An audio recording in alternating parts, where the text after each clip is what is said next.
मित्रों, इस वीडियो के माध्यम से हम समझेंगे माता सीता के जन्म से जुड़े कुछ रहस्यमय रोचक जानकारियों के बारे में, जो अलग अलग शास्त्रों में अलग अलग बातें मिलती हैं।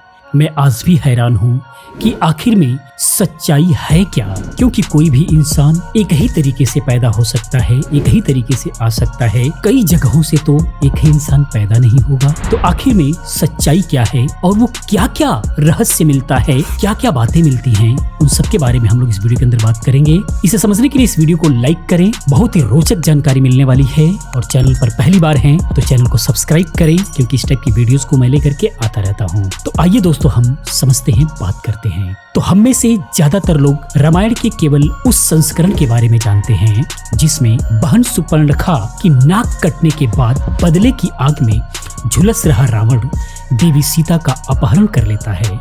लेकिन भारतीय पौराणिक कथाएं रहस्य की एक अनोखी दुनिया है। मूल ग्रंथों, शास्त्रों के अलावा ऐसी लोक कथाएं और मौलिक परंपराएं हैं जो इन महाकाव्यों को ज्यादा आकर्षक बनाती हैं। बैसाख की मास शुक्ल पक्ष की 9वीं तिथि को भगवान राम की पत्नी देवी सीता धरती पर अवतरित हुई थी। रामायण की पूरी कहानी सीता के अपहरण और भगवान राम और रावण के बीच युद्ध के इर्द गिर्द ही घूमती रहती है। बहन सुपर्णखा की नाक कटने के बाद रावण ने बदले की भावना से माता सीता का अपहरण किया। हालांकि कई लोक कथाओं और प्राचीन ग्रंथों में माता सीता को रावण की पुत्री बताया गया है।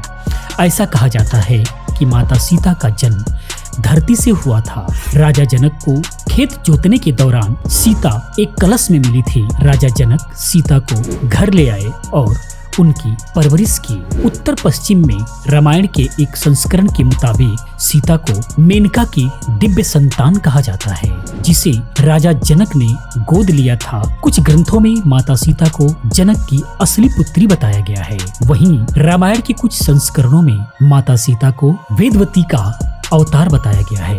ऐसा कहा जाता है कि एक बार वेदवती भगवान विष्णु की उपासना कर रही थी तो रावण उनकी सुंदरता से सम्मोहित हो उठा। रावण ने वेदवती और उसकी शक्ति को बाधित करने का प्रयास किया। इससे तंग आकर वेदवती ने खुद को चिता में झोंक लिया और अंतिम समय में रावण से कहा कि अगले जन्म में वही रावण के अंत का कारण बनेगी। रामायण के इस संस्करण के मुताबिक सीता की वेदवती का अवतार थी। इसके अलावा जैन रामायण का संस्करण की अगर हम बात करें तो जैन रामायण का एक संस्करण सीता को रावण की असली बेटी बताता है।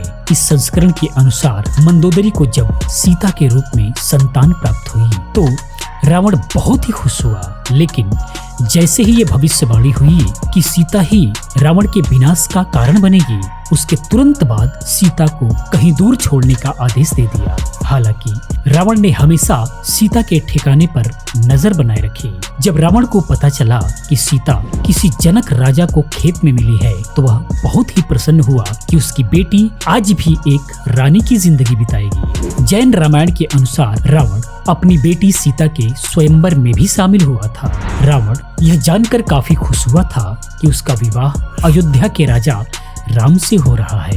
14 साल के वनवास से पहले सब कुछ ठीक ही चल रहा था। जब पता चला कि उसकी बेटी राम के साथ वनवास भोग रही है तो उसने फौरन सीता का अपहरण कर उसे वापस लंका ले आने का फैसला किया। लोगों ने इसे रावण के प्रतिशोध के रूप में देखा, क्योंकि राम लक्ष्मण ने उसकी बहन सुपर्णखा की नाक काट दी थी। हालांकि रावण अपनी बेटी को दुखों के चुंगल से निकालना चाहता था।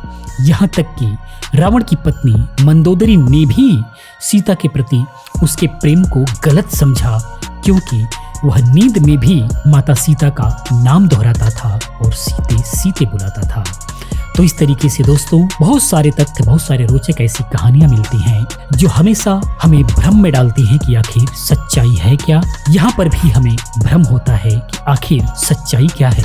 मित्रों, इसी प्रकार की बहुत सारी रोचक कथाओं को सुनने के लिए, समझने के लिए इस चैनल के साथ बने रहें। चैनल को सब्सक्राइब करें, वीडियो को लाइक करें और शेयर भी करें, क्योंकि हमारी टीम लगातार इस टाइप की जानकारियों को कलेक्ट कर रही है और आप तक पहुँचाने का काम कर रही है। तो दोस्तों, इसी प्रकार से बहुत सारी वीडियोस को देखने के लिए इस चैनल को सब्सक्राइब करें, चैनल के साथ बने रहें। मिलते हैं अगली वीडियो में। पूरी वीडियो देखने के लिए आपका बहुत बहुत आभार।